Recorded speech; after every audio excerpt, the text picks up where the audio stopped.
it's hard to be at the center when you have nothing going on.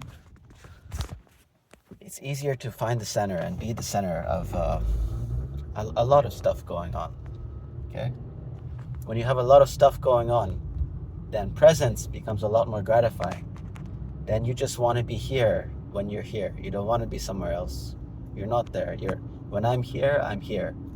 Okay? And then the moments of presence, the moments, and it's every moment really. Now, I find this, like the seasons of life when I have the most going on are when presence becomes the most gratifying, because that is me time. That is my time for myself, and I can carve it out anytime, whether it's having a coffee, whether it's right now driving, whether it's being in the heat of battle, like in the middle of all the action, all the chaos is breaking loose. Who the fuck knows what's going on, and somehow you're just centered. You're just there, taking your time with little actions. Like the whole world could be falling apart, and you're being as efficient and effective as possible, but you're still chill. You're still centered.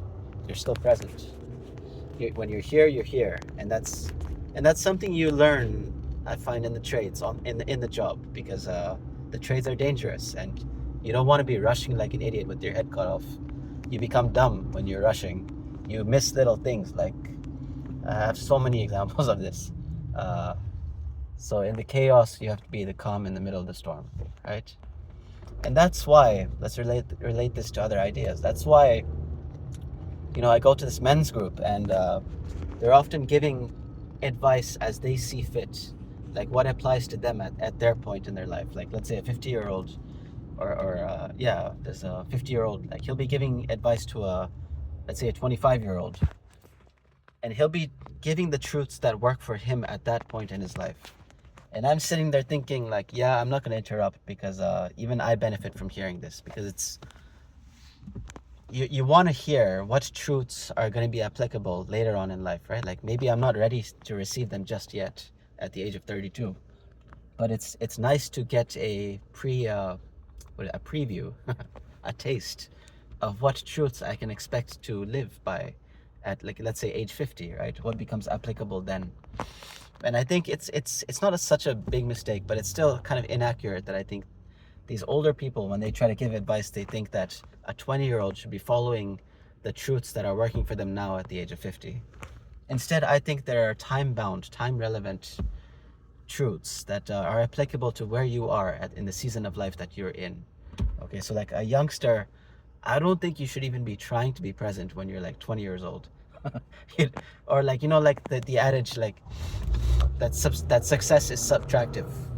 Like now I live by that credo. Now it's so applicable to me to be cutting out all the shit that doesn't get me further along, like my progress towards my goals, right?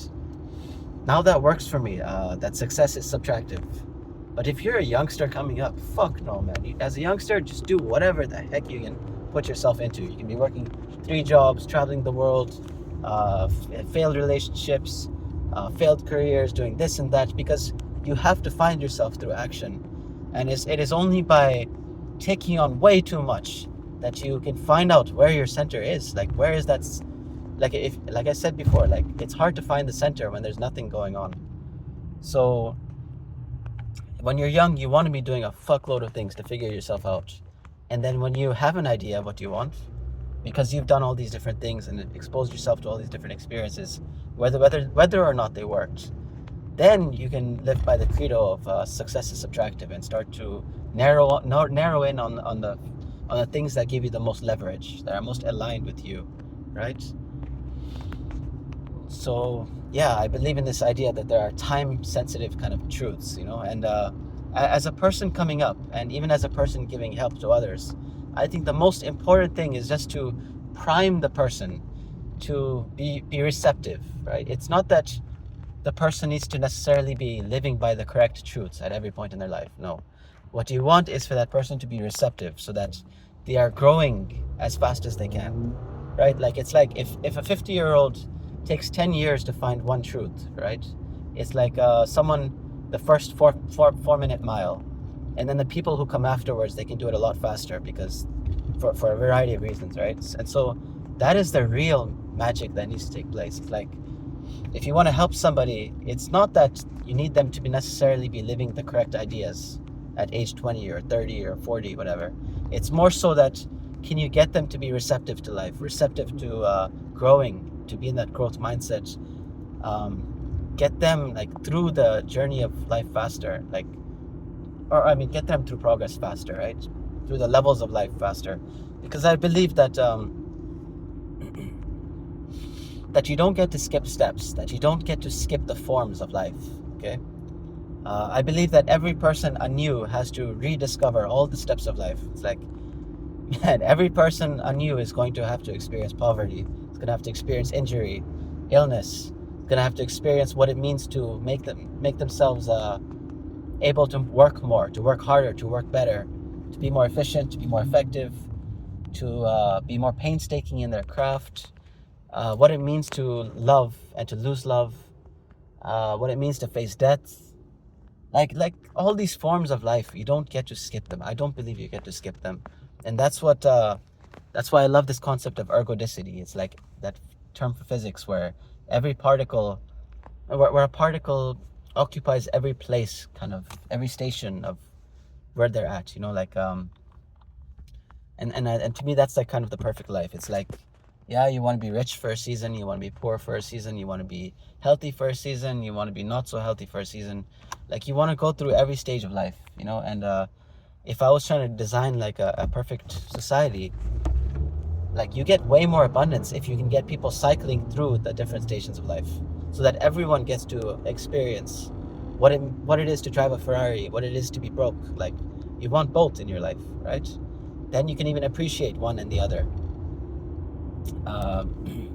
So I believe that in life, you don't get to skip the steps. It's better, and that ties into why I think it's a mistake or an inaccuracy for like a 50-year-old to be telling a 20-year-old certain things, you know, because you have to let the 20-year-old go through those stages, like even the stage of anger. Like we just dismiss anger, that it's a bad thing, that you want to be driven by positive emotions rather than negative emotions.